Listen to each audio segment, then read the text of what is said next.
ako sa'yo, ilang beses mo na bang gustong gumawa ng content pero pinipigilan mo ang sarili mo? Hindi dahil hindi mo alam ang sasabihin, kundi dahil nahihiya ka. Nahihiya ka sa sasabihin ng iba.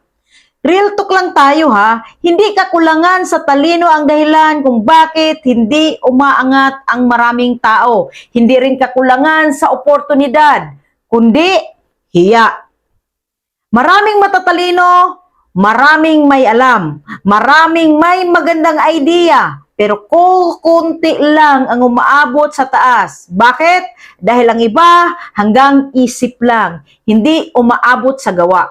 Yung hiya, hiya magkamali, hiya ma-judge, hiya mapintasan, at hiya mapahiya. Pero pakinggan mo ito, ang mga taong pinapanood ngayon, ang mga influencer, speakers, leaders, hindi sila nagsimula na magaling. Nagsimula silang mahiyain pero mas pinili nilang maging matapang. Ito yung mga practical tips na ibibigay ko sa'yo. Una, huwag mong hintayin mawala ang hiya. Hindi nawawala ang hiya, nilalampasan lang yan. Gumawa ka kahit nanginginig ang boses mo. Pangalawa, isipin mo hindi ka para sa lahat. Hindi lahat magugustuhan ka at okay lang yan.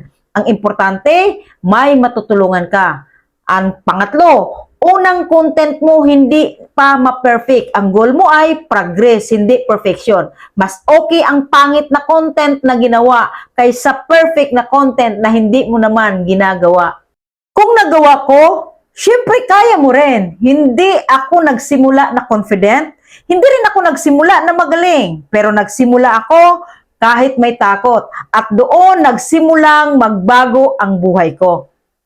Kung hanggang ngayon nananalo pa rin ang hiya mo, panalo rin ang takot mo. Panalo rin ang pangarap mo na hindi natutupad. Pero sa araw na piliin mong magsalita, pumindot ng record at ipakita ang totoong ikaw, doon magsisimula ang pagbabago.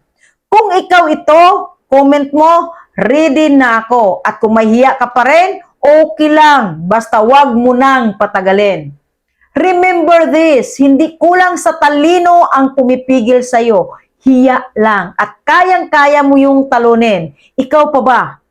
Abangan ko ang pag-level up mo.